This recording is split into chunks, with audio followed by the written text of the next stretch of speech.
끝으로 우리 시장 한번 살펴보도록 하겠습니다. 부자 대세 시간이고요. 오늘은 우리투자증권 WM 영업솔루션부의 정나영 과장과 함께하겠습니다. 과장님 어서 오십시오. 안녕하세요. 자, 우리 시장 오늘은 그래도 1% 조금 안 되게 반등을 하고 있는데요. 최근의 흐름을 보면은 이재명 대통령 취임 이후에 분위기가 꽤 좋았다가 최근에는 좀 갈피를 못 잡는 그런 분위기가 많이 감지되는 것 같아요. 시장 어떻게 보고 계세요? 네, 안 그래도 이제 4월, 5월, 6월 동안 워낙 또 가파르게 올랐기 때문에 시장에서는 이렇게 가파르게 오르고 나면 오히려 이제 숨고르기에 들어간다, 차익 실현 매물 출회가 된다라면서 좀 불안감이 높습니다. 그럼에도 불구하고 7월 코스피가 한 달 동안 5.7% 상승했고요. 또 연초 이후로는 무려 35% 넘게 올랐습니다. 그러다 보니 7월에도 불안감이 높았지만 8월에는 더욱더 조정에 대한 우려가 커진 상황인데요. 오르면 불안하죠. 네, 흥미로운 거는 일부 이제 증권사 리포트를 보면 전월에 너무 많이 오르면 다음 달은 부진하다. 뭐 이런 통계를 근거로 7월에도 이미 조정을 예상한 리포트들이 있었습니다.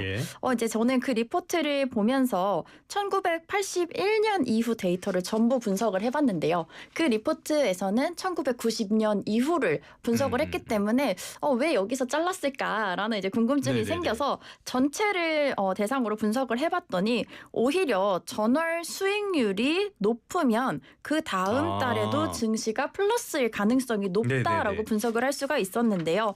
예를 들어서 전월에 10% 이상 올랐을 때에는 다음 달이 5% 이상 오를 확률이 그렇지 않을 때보다 더 높다라고 보여졌고요.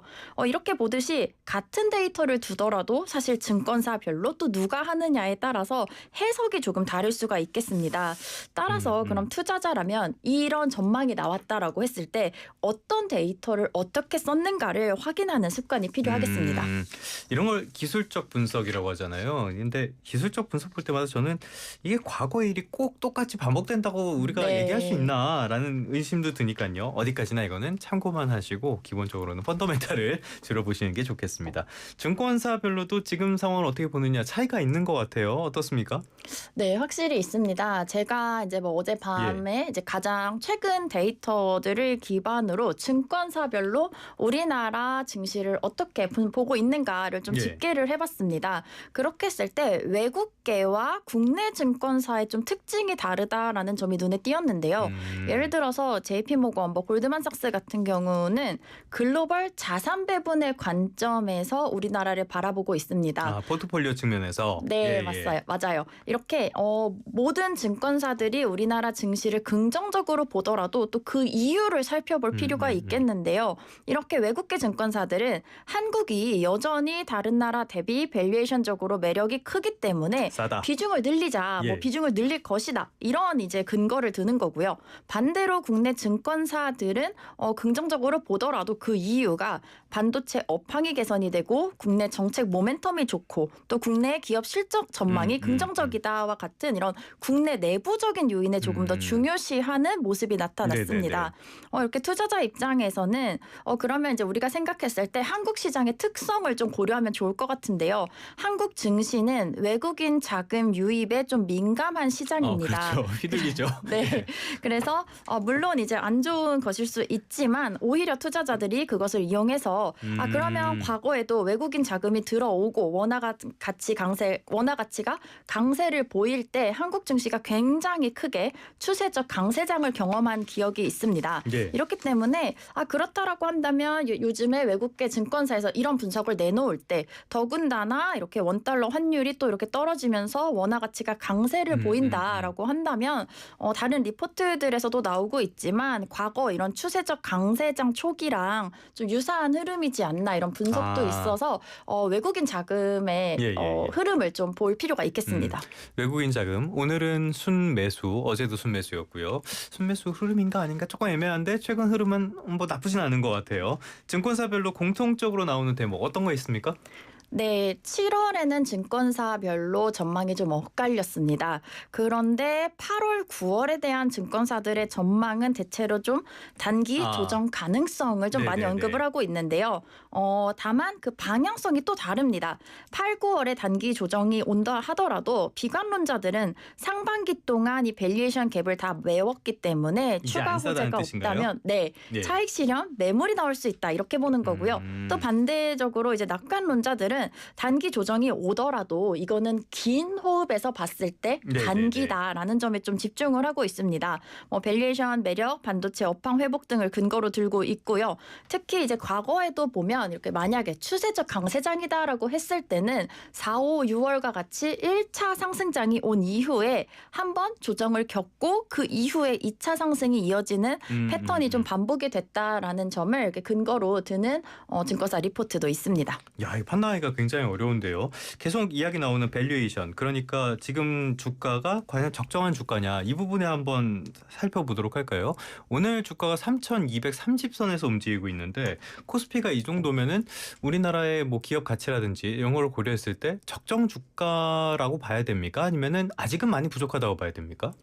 사실 이제 과거 장기 추세를 좀 살펴보면요. 저희가 뭐 많이 볼 수 있는 밸류에이션 지표 12개월 선행 PER이라던가 PBR이 있는데요.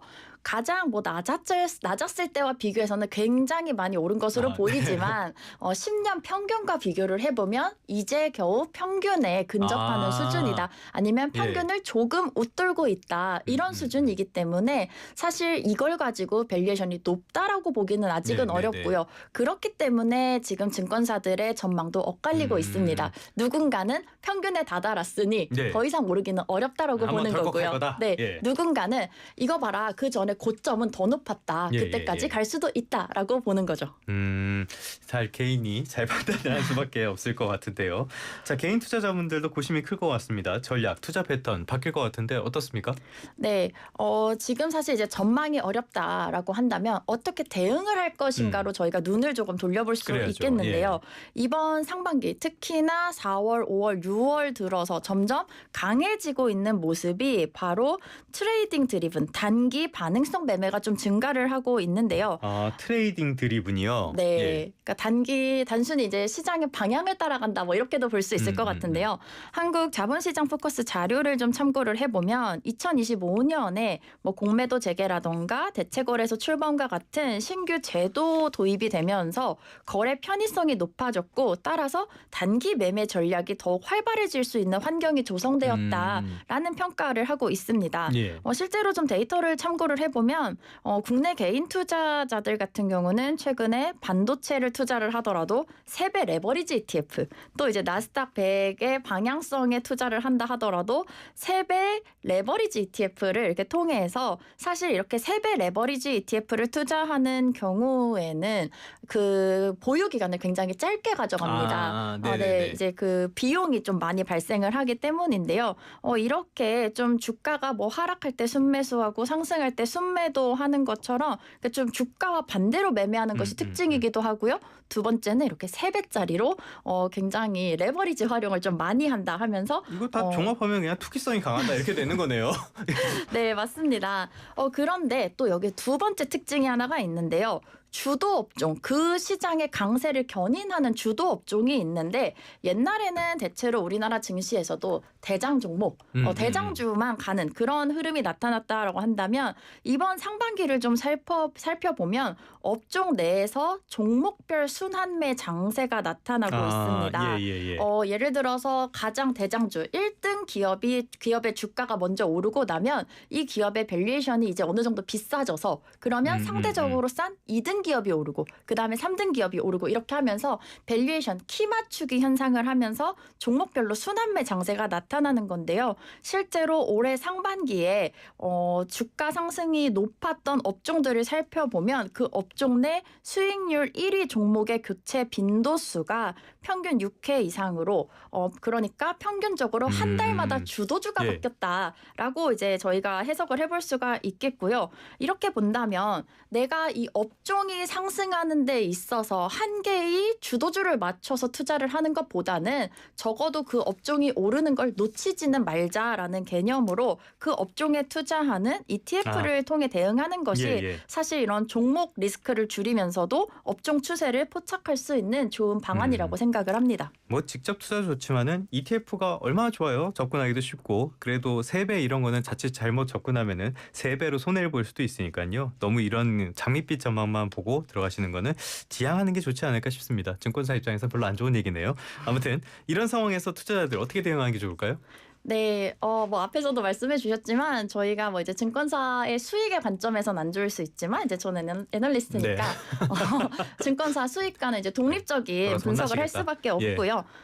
이렇게 투자자들에게 제가 이제 추천을 하고 싶은 방안은 전망만 보기보다는 그 증권사의 전망이 어떤 근거, 어떤 데이터를 봤는지 썼는지 꼭 확인을 할 필요가 있겠고요.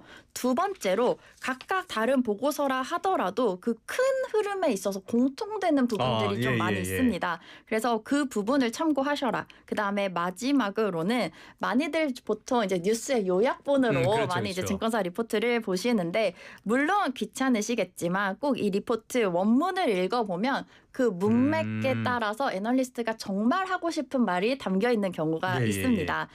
결국 중요한 건 이런 단기 변동성보다는 중장기 흐름을 통해서 나에게 맞는 투자 전략을 세우는 것이 중요하다라고 생각을 합니다. 뭐 저도 기사를 쓰는 입장이지만 증권사 리포트 보면은 첫 장에 요약이 있는데요. 요거만 봐도 많은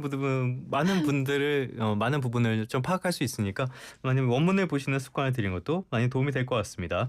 지금까지 우리투자증권 WM 영업솔루션부의 정나영 과장과 함께했습니다. 오늘 말씀 고맙습니다. 감사합니다.